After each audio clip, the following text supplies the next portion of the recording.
विकसित Bharat guarantee for रोजगार and आजीविका मिशन, जिसे आमतौर पर राम राम जी योजना कहा जा रहा है, अब हरियाणा की सियासत का नया मुद्दा बनती दिख रही है। कांग्रेस के लगातार विरोध के बीच भारतीय जनता पार्टी ने इस योजना को लेकर अपना पक्ष सामने रखा है।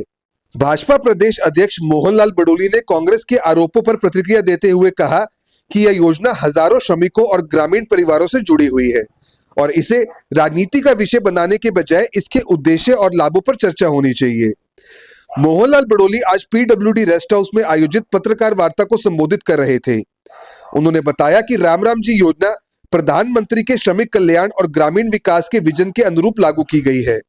उनका कहना है कि यह योजना 20 वर्ष पूर्व शुरू हुई थी, लेकिन समय के साथ इसमें बदलाव जरूरी हो गए थे, जिन्हें वर्तमान सरकार ने लागू किया है। प्रदेश अध्यक्ष के अनुसार पहले योजना के तहत मशीनों से भी काम करवाया जाता था, जिससे श्रमिकों को अपेक्षित रोजगार नहीं मिल पाता था। अब नई व्यवस्था में प्रत्येक मजदूर को 125 दिन का कार्य सुनिश्चित किया गया है, जिससे उन्हें नियमित आय का सहारा मिल सके और ग्रामीण अर्थव्यवस्था को मजबूती मिले। उन्होंने यह भी दावा किया कि हरियाणा देश के उन राज्यों में शामिल है जहां मजदूरों को सबसे अधिक मजदूरी दी जाती है। बडोली ने विपक्ष पर निशाना साधते हुए कहा कि यदि योजना में कोई भी कमी है तो उस पर तथ्यात्मक और स्वस्थ बहस होनी चाहिए, न कि योजना के नाम को लेकर विवाद। किसानों और मजदूरों के हितों के संतुलन को लेकर भी प्रदेश अध्यक्ष ने जानकारी दी। उन्होंने बताया कि फसल की बिजाई के समय 60 दिनों तक योजना पर अस्थायी रोक रहेगी, ताकि किसानों को खेती में मजदूरों की कमी न झेलनी पड़े। इसके बाद शेष अवधि में श्रमिकों को रोजगार उपलब्ध कराया जाएगा। बडोली ने बताया कि सरकार और संगठन की ओर से योजना के प्रचार प्रसार पर जोर दिया जा रहा है। गांव और चौपाल स्तर पर जागरूकता अभियान चलाकर पात्र श्रमिकों को योजना से जोड़ा जाएगा। कांग्रेस के विरोध पर प्रतिक्रिया देते हुए उन्होंने कहा कि लोकतंत्र में सभी को अपनी बात रखने का अधिकार है और अंततः जनता ही तय करेगी कि कौन सी नीति उनके हित में है।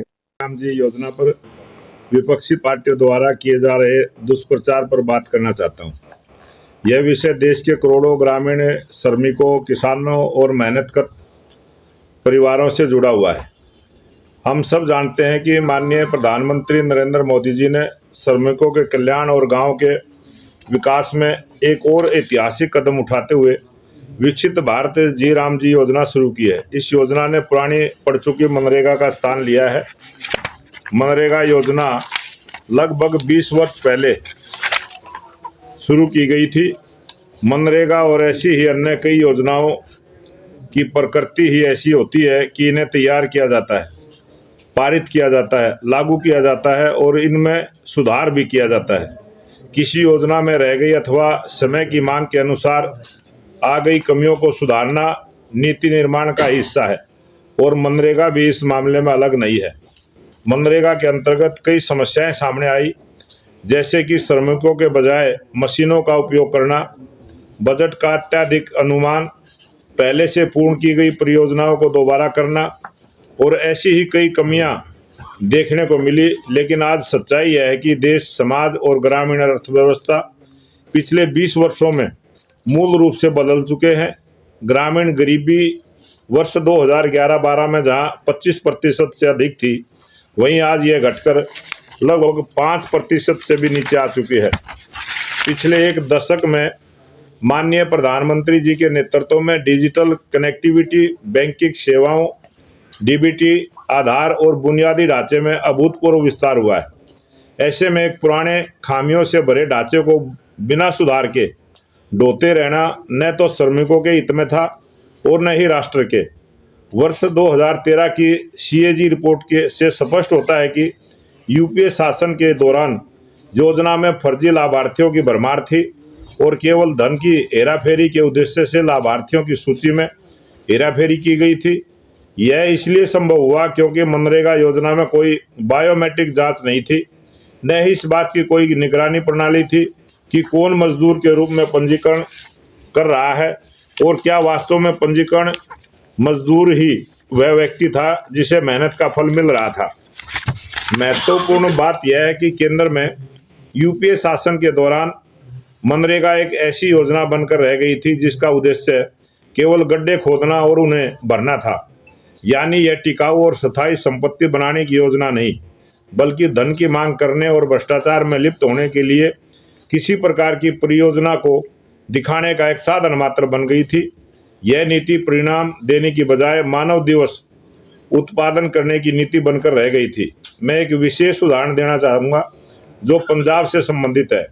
वहाँ जब माननीय केंद्रीय कृषि मंत्री श्री शिवराज सिंह चौहान जी ने दौरा किया तो मजदूरों ने शिकायत की कि उन्हें मनरेगा के तहत उनका हक नहीं मिल रहा है और ठेकेदार सारा पैसा हड़प रहे हैं। माननीय केंद्रीय कृषि मंत्री जी ने कहा कि कई मौकों पर सड़कों और नहरों की सफाई के नाम पर अवैध रूप से धन का गबन किया जा रहा है। पंजाब में 13,304 ग्राम पंचायतों में से केवल 5,915 ग्राम पंचायतों में किए गए एक सोशल ऑडिट के अनुसार लगभग 10,663 वित्तीय गबन के मामले सामने आए, लेकिन जाहिर है इन पर कोई कार्रवाई नहीं की गई। यहाँ तक कि जब केंद्रीय टीम ने इस ओर ध्यान दिया तब भी कोई वसूली नहीं की गई। इस भ्रष्टाचार के दोषियों के खिलाफ कोई कार्रवाई नहीं की गई और मजदूरों को मजदूरी देने के लिए आवंटित सार्वजनिक धन को उन लोगों की जेबों में भरते रहे जिन्होंने इसे अर्जित नहीं किया था। मनरेगा के तहत अस्वीकृत परियोजनाएं भी मनरेगा निधि से ही चलाई जा रही थी, लेकिन उनमें कोई निगरानी तंत्र नहीं था। न तो कोई मजदूर वास्तव में काम कर रहा था, न उसे भुगतान मिल रहा था, न ही किसी चीज का रिकॉर्ड रखा जा रहा था। इस निगरानी के अभाव में मेहनती और योग्य मजदूरों को मिलने वाली उचित मजदूरी छीन ली गई और आज यह भ्रष्ट आम आदमी सरकार उन सुधारों का विरोध करने के लिए बहस कर रही है और प्रस्ताव पारित कर रही है। यह न केवल भ्रष्टाचार में लिप्त रहने के उनके इरादों को उजागर करता है, बल्कि पंजाब के मेहनती मजदूरों के प्रति उनकी उदासीनता और उपेक्षा को भी दर्शाता है। इन खामियों को दूर करने, श्रमिकों को न्याय और उचित मुआवजा दिलाने, उनके शोषण को रोकने और यह सुनिश्चित करने के लिए कि इस योजना के तहत उपयोग किए गए सार्वजनिक धन सभी हाथों तक पहुंचे, इसलिए माननीय प्रधानमंत्री नरेंद्र मोदी जी के नेतृत्व वाली एनडीए सरकार वी राम जी कानून लेकर आई है। नए प्रावधानों के तहत रोजगार गारंटी को 100 दिन से बढ़ाकर 125 दिन करने से श्रमिकों की गारंटी शुदा मजदूरी को काफी बढ़ावा मिला है। इसके माध्यम से सरकार श्रमिकों के जीवन स्तर में सुधार लाने का प्रयास कर रही है। इससे पूरे भारतवर्ष में एक ग्रामीण अकुशल श्रमिक की वार्षिक आय में औसतन 7,000 रुपये से अधिक की बढ़ोतरी होगी। हरियाणा में हर श्रमिक को कम से कम 10,000 रुपये अधिक मिलेंगे। हरियाणा में यह लाभ इसलिए अधिक है क्योंकि हमारे प्रदेश में मजदूरी दर ऊंची है, यह देश में सर्वाधिक है। मैं बताना चाहूँगा कि हम हरियाणा में प्रतिदिन 400 रुपये की दर से न्यूनतम मजदूरी देते हैं। इससे हर श्रमिक की वार्षिक आय कम से कम 50,000 रुपये हो सकती है। दूसरी तरफ पंजाब में न्यूनतम मजदूरी मात्र 339 रुपये प्रतिदिन है। इसी तरह हिमाचल प्रदेश में तो यह मात्र 236 रुपये प्रतिदिन ही है। मैं एक बात और बताना चाहता हूं कि इस योजना के तहत इस वर्ष हरियाणा में 52% से अधिक अनुसूचित जाति के श्रमिकों को तथा 65% से अधिक महिला श्रमिकों को काम मिला है। यह काम वास्तव में उन्हें मिला है। पहले तो मशीनों से काम करवा लिया जाता था और उन्हें वास्तव में काम मिलता ही नहीं था। इस कानून में कार्यों की सभी प्रकृति को भी बदला गया है। पहले मनरेगा के तहत सीमित रोजगार दिया जाता था, अब जल सुरक्षा, ग्रामीण अवसंरचना, आजीविका संसाधन और जलवायु परिवर्तन से निपटने वाली स्थायी परिसंपत्तियों के निर्माण में भी रोजगार दिया जाएगा। ग्राम पंचायतों की योजनाओं को पीएम गति शक्ति मास्टर प्लान से जोड़ा गया है ताकि गांव में होने वाला हर काम राष्ट्रीय विकास लक्ष्यों के अनुरूप हो। केंद्र सरकार इस बात को समझती है कि देश के मेहनती मजदूर कृषि क्षेत्र में महत्वपूर्ण योगदान देते हैं। किसान भाइयों और बहनों की चिंताओं को दूर करने के लिए इस योजना में अब कृषि के चरम मौसम के दौरान 60 दिनों का विराम शामिल किया गया है ताकि देश के किसान और मजदूर मिलकर काम कर सके और मजदूरों को कृषि मौसम के दौरान उनके श्रम के लिए बाजार की उच्च दरें मिल सके।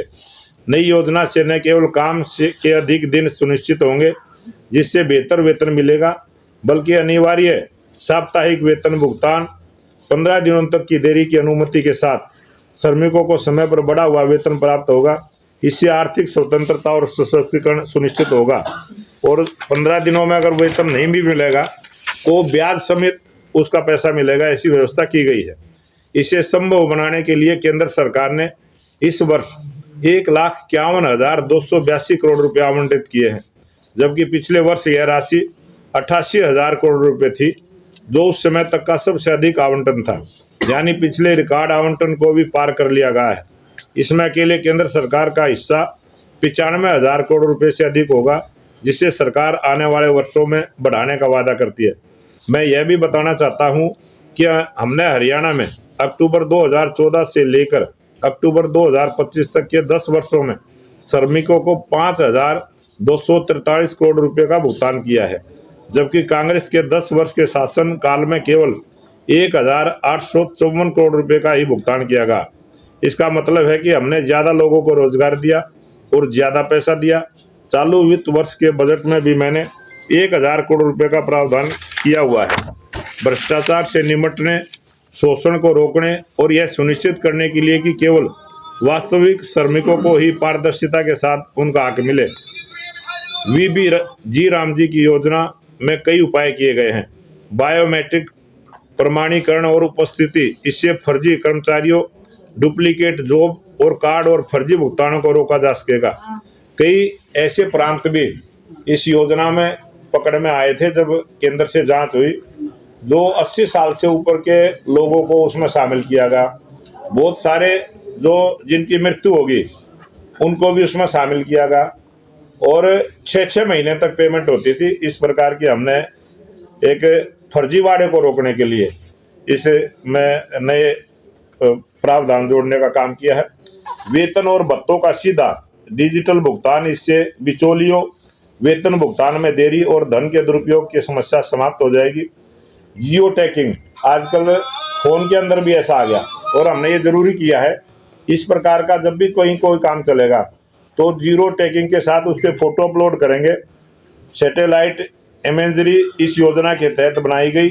प्रत्येक संपत्ति को जियो टैग किया गया और ISRO के भुवन पोर्टल पर अपलोड किया जाएगा। एक पोर्टल बनाया है इसका, उस पर उस काम करते हुए मजदूरों का भी उस जगह का सारा उस पर अपलोड किया जाएगा, जिससे सुनिश्चित होगा कि भ्रष्ट ठेकेदारों या अधिकारियों द्वारा फर्जी परियोजनाओं का पंजीकरण न हो सके। इस प्रकार से इस योजना में हमने बहुत सारे नए प्रावधान किए हैं। साप्ताहिक सार्वजनिक खुलासे, इससे श्रमिकों की सूची, भुगतान, प्रतिबंध और निरीक्षण सार्वजनिक रूप से दिखाई देते हैं। शिकायत रजिस्टर और ब्लॉक एवं जिला स्तर पर बहुसूत्रीय शिकायत निवारण के साथ 7 दिवसीय निपटान समय सीमा, अंतहीन विवादों और मुकदमों के बजाय अनियमितताओं पर त्वरित कार्रवाई सुनिश्चित करता है। साथ ही पूर्वाग्रह और दमन को समाप्त करता है। कार्य की प्रकृति का निर्धारण, धन की हेराफेरी के लिए धोखे से बनाई गई फर्जी परियोजनाओं को, बहुत सारी ऐसी परियोजनाएं पकड़ में आई हैं जो धरातल पर नहीं थी लेकिन वो कागजों में थी।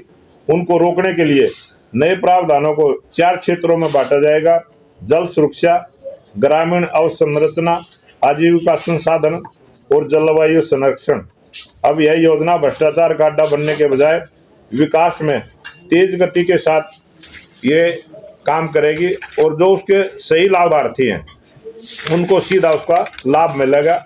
अंत में मैं ये कहना चाहूँगा कि वीबी राम जी कानून का उद्देश्य उन वास्तविक श्रमिक लाभार्थियों का समर्थन करना है जिन्हें पिछली सरकारों ने धोखा दिया था। यह अधिनियम परियोजनाओं की वास्तविक समय में निगरानी की व्यवस्था करता है, मजदूरी भुगतान में पारदर्शिता सुनिश्चित करता है और सबसे महत्वपूर्ण बात यह है कि यह देश के मेहनती श्रमिकों को गारंटीकृत रोजगार बढ़ाकर अधिक मजदूरी देती है। ये श्रमिक अब भ्रष्ट ठेकेदारों, अधिकारियों या राजनेताओं की तिजोरियां भरने के लिए नहीं, बल्कि एक सच्चे विकसित भारत के निर्माण की दिशा में काम करेंगे। और जिस प्रकार से कांग्रेस पार्टी ने इसका प्रचार किया है कि इसका नाम बदल दिया गया है, बहुत बार कांग्रेस के समय में भी इसके बहुत सारे नाम परिवर्तन हुए हैं और अलग अलग, जब पूर्व प्रधानमंत्री अटल बिहारी वाजपेयी जी की सरकार थी उस समय इस योजना को काम के बदले अनाज के नाम से भी जानते थे लोग। कोई नई बात नहीं है। और जो इसके नाम का विरोध कर रहे हैं, मैं उनसे ये कहना चाहूँगा मीडिया के माध्यम से कि इसके अंदर अगर कोई कमी है, इसके अंदर कोई गलत पॉलिसी को जोड़ दिया गया है तो बहस उसके ऊपर होनी चाहिए। ये नाम बदलने की बहस नहीं होनी चाहिए। हमने 100 दिन की बजाय 125 दिन किया है। और हरियाणा के मजदूरों को तो 10,000 रुपये का सीधा लाभ होगा, क्योंकि सबसे ज़्यादा मजदूरी 400 रुपये हरियाणा देने वाला है। तो इससे हमारे बहुत सारे ऐसे काम होंगे जिनकी बार बार एक काम कोई दिखाने का काम करते थे, अब उसकी जीरो टेकिंग करके बहुत अच्छी व्यवस्था की है और हर 15 दिन में इसकी मॉनिटरिंग होगी। और पंचायत स्तर पर जिस प्रकार से पहले से ही पंचायत में प्रस्ताव होता था, पंचायत में योजना बनती थी, ग्राम सभा की मीटिंग होती थी, ग्राम सभा की मीटिंग में जो पंचायत प्रस्ताव पास करके देगी उन्हीं को इसमें मान्यता देंगे। और इसकी एक अलग से भी जांच एजेंसी बनेगी, अलग से अधिकारी बनेंगे, ताकि इसमें किसी भी प्रकार का भ्रष्टाचार ना हो, क्योंकि ये सीधा गरीब मजदूर ऐसे लोगों से जुड़ा हुआ है जो सुबह दिन में कमाते हैं, शाम को खाते हैं। इस प्रकार के गरीब लोगों को रोजगार मिले, गांव में ही मिले और ये भारत आत्मनिर्भर बने। हमारे जो ग्रामीण संरचना है वो आत्मनिर्भर की है और आत्मनिर्भर का अभियान भारतीय जनता पार्टी का प्रमुख अभियान है। जब देश आत्मनिर्भर बनेगा तभी ये देश विकसित राष्ट्र बनेगा। और विकसित राष्ट्र बनने में इस वीबी राम जी जो योजना है, विकसित भारत जी राम जी योजना जो बनी है, जो इसका नाम आया है, ये सबके मजदूरों के, श्रमिकों के भलाई के लिए आया है। इसमें नाम परिवर्तन करके जिस प्रकार से इसका विरोध किया जा रहा है, उन सब राजनीतिक दलों से मैं कहना चाहूँगा कि इसमें जो हमने नए प्रावधान किए हैं उन नए प्रावधानों की चर्चा करें। अगर उसमें कमी है तो जनता के बीच में अपनी बात को रखें और हम इस विषय को लेके गांव-गांव तक जाएंगे। हमारे जिला में सम्मेलन होंगे, हमारे मंडलों में सम्मेलन होंगे और उसके बाद हम हर चौपाल में जाके इस योजना के बारे में जनता को बताने वाले हैं। ये एक बड़ा अभियान पूरे हरियाणा प्रदेश में हमारा चलेगा और अभी हमारी 7, 8, 9 3 दिन तक जिला में प्रेस इसी प्रकार से रहेंगी। उसके बाद हमारे जिला सम्मेलन होंगे, उसके बाद मंडल सम्मेलन होंगे और उसके बाद हमारे चौपालों में सम्मेलन होंगे, ताकि हम इस योजना के बारे में जो विरोधी पार्टियां इसका प्रचार कर रही हैं और वो झूठ भी बोलने का काम कर रहे हैं कि इस योजना को खत्म किया जा रहा है। हमने जो मनरेगा स्कीम में जो काम होते थे उनको खत्म नहीं किया, उनको बढ़ाने का काम किया है। इसलिए आज मैं आप सबसे ये बात सारी उन सब मजदूरों के लिए जो मजदूरी का काम करते हैं, युवाओं के लिए बहुत सारी और स्कीमें हमारी है। जो युवा पढ़ने वाले हैं, शिक्षा की है, नौकरी की है, ये जो मजदूरी करते हैं, जो ज़्यादा पढ़े लिखे नहीं है, जो गरीबी रेखा में आते हैं, ये गरीबी रेखा के मजदूर भाइयों के लिए योजना है, ये उन्हीं के लिए हमने ये सारा प्रावधान किया। अध्यक्ष जी, आपने अभी कहा कि दिन में कमाते हैं श्रमिक लोग हमारे और शाम को खाते हैं, इतना ही उनका हिसाब किताब है। इसके बावजूद उनसे डिजिटलाइजेशन की उम्मीद करना बेमानी नहीं है अभी पूरे इंतजाम के बिना। ये इसके लिए जो अधिकारी लगाए गए, जो फर्जी नाम चढ़ाने का काम करते थे, मजदूर तो अपने आप नाम लिखता नहीं है स्टोर के अंदर, वो कोई ना कोई अधिकारी करता था। हमने ऐसा प्रावधान किया है कि उस मजदूर के साथ किसी भी प्रकार का अन्याय ना हो, उसको न्याय मिले और वो 15 दिन में जो मजदूरी उसने की है 15 दिन में उसके खाते में पहुंच जाए, ये व्यवस्था हमने करी। जी, कांग्रेस पार्टी कह रही है 8 लाख से ज्यादा मजदूर इस स्कीम में पंजीकृत हैं, लेकिन 2100 के आसपास जो मजदूर हैं उनको ही 100 दिन का रोजगार दिया गया अभी तक। ये इसमें बहुत सारी कमियां थी, जो योजना ही नहीं बनती थी, योजना समय पे नहीं बनती थी, उनको काम नहीं मिलता था। इसलिए हमने सब चीज़ों का समयबद्ध किया है। जब किसान का 60 दिन का समय हमने ऐसा भी रखा है इसमें, जब जैसे कटाई का और बुआई का समय आएगा, गेहूं की कटाई का आ गया, फसल की बुआई का आ गया, उस समय 60 दिन इस पर रोक रहेगी और उस समय वो खेत में काम करेंगे, ताकि ना किसान को मजदूर की कमी आए और ना उनको काम की कमी आए। और हमने गारंटी दी है इस बात की कि जो रोजगार 100 दिन का था उसको 125 दिन देने का काम करेंगे। हमने उस चीज की गारंटी सुनिश्चित की है। अध्यक्ष जी, लेकिन कांग्रेस से ये आरोप लगा रही है कि जब ये इतनी दमनकारी, शोषणकारी योजना थी तो बीजेपी ने इसे 10-11 साल क्यों ढोया, क्यों पहले चेंज क्यों नहीं किया? ये योजना तो 20 वर्षों से चली थी, हमने अलग अलग समय समय पर इसमें सुधार किया है और जब इसमें बहुत सारी कमियां पाई गई हैं, इसका विश्लेषण किया है, उसके बाद इसकी योजना बनी है, उसके बाद इसके सारे प्रावधान हमने। कल कांग्रेस ने चंडीगढ़ में बैठक की है और ये कहा है कि इसके खिलाफ हम पूरा आंदोलन करेंगे, सड़कों पर उतरेंगे, स्कीम बचाओ अभियान चलाएगी कांग्रेस। कोई नहीं, उन्होंने भी चलाना चाहिए, वही बात मैंने कही है। हम भी चौपाल तक जाएंगे इस विषय को लेकर और हम जनता में अपनी बात रखेंगे, वो अपनी बात रखेंगे झूठ का और सच का फैसला जनता करेगी। अध्यक्ष जी कांग्रेस कह रही है कि महात्मा गांधी के नाम से बीजेपी को दिक्कत है, इसलिए इसका नाम बदला गया। तो कांग्रेस पार्टी को राम जी के नाम से दिक्कत है कि महात्मा गांधी तो हे राम बोलते थे। आज तो हर किसान काम करता है तो राम का नाम लेता है। राम का नाम लेने में और महात्मा गांधी का नाम लेने में राजनीति किस बात की है? जिन लोगों को राम के नाम से है, हमें तो महात्मा गांधी के नाम से हमने तो स्वच्छता अभियान चलाया है। हमने तो जब चश्मे का लोगो लगाया था कांग्रेस पार्टी ने, तब भी ये ऑब्जेक्शन लगाया था कि महात्मा गांधी जी का चश्मा छीन लिया। अभी आप कांग्रेस पार्टी तो इस प्रकार की राजनीति करने का काम करती है। अध्यक्ष जी, आपने कहा कि भ्रष्टाचार को खत्म करेंगे, लेकिन कुमारी शैलजा ने आरोप लगाया है कि पूरे देश में हरियाणा 7वें नंबर पे है भ्रष्टाचार के मामले में। तो भ्रष्टाचार खत्म हरियाणा में किसी भी प्रकार का कोई भ्रष्टाचार नहीं है, ये कांग्रेस वालों को दिखता है। आज जनता को पता है कि जीरो टॉलरेंस में काम हो रहे हैं, किसी प्रकार का कोई भ्रष्टाचार नहीं है, लेकिन राजनीति करने के लिए कांग्रेस गुमराह करती रहती है, बयानबाजी करती है। अध्यक्ष जी, विपक्ष एक मुद्दा बना रहा है बड़ा राम रहीम को लेकर कि बीजेपी सरकार राम रहीम पर भी कितनी मेहरबान क्यों है, बार बार पैरोल क्यों दी जा रही है, जबकि कोई आम नागरिक पैरोल के लिए धक्के खातों से पैरोल नहीं दी जाती। हार्डकोर क्रिमिनल है, लेकिन बार बार उसे ही पैरोल क्यों? ये इस प्रकार के विषय जो है कोई पॉलिटिकल विषय नहीं है, ये सारा कानून से जुड़ा हुआ विषय है। और कानून के विषय पर जिस प्रकार से कांग्रेस बयानबाजी करती है, तो कांग्रेस को क्यों लगाव है इन चीज़ों से उठाने में, वो तो कांग्रेस वाले जाने। लेकिन हम इन सब चीज़ों से बचते हैं और हम कोर्ट का सम्मान करते हैं। कोर्ट जो निर्णय करती है, हम उस पर कोई किसी भी प्रकार की राजनीति नहीं करते। कोर्ट का काम है, कोर्ट ने अपने आप जिसको पेरोल देना है, कब देना है, कैसे देना है, कितने दिन, वो सब कानूनी प्रक्रिया है, उसमें कोई भी सरकार का रोल नहीं होता। जो कोर्ट में केस चला गया वो कोर्ट अपने आप तय करता है, ये सारा विषय कोर्ट का है। लेकिन कांग्रेस की आदत बन चुकी है, जब भी कोई सर्वोच्च न्यायालय का इस प्रकार के फैसले आते हैं, वो राजनीति करने का प्रयास करते हैं और हमें इससे बचते हैं। श्रम विभाग में 1500 करोड़ रुपए का घोटाला सामने आया हरियाणा सरकार में। अनिल विज ने भी फर्जी पेपर वर्क बनाया गया। हमारे मंत्री ने ही वो घोटाला उजागर किया, किसी कांग्रेस वाले ने नहीं किया है। और उसको कमियां नजर आई है तो उसने उसको उठाया है, उसकी जांच होगी और दोषियों को बख्शा नहीं जाएगा। कोई भी अपराध करके भारतीय जनता पार्टी की सरकार में बच नहीं सकता, वो कानून उसको सजा देने का काम करेगा। अध्यक्ष जी, अजय चौटाला ने जो बयान दिया शासकों को दौड़ाकर पीटने वाला, उसको कैसे देखते हैं आप?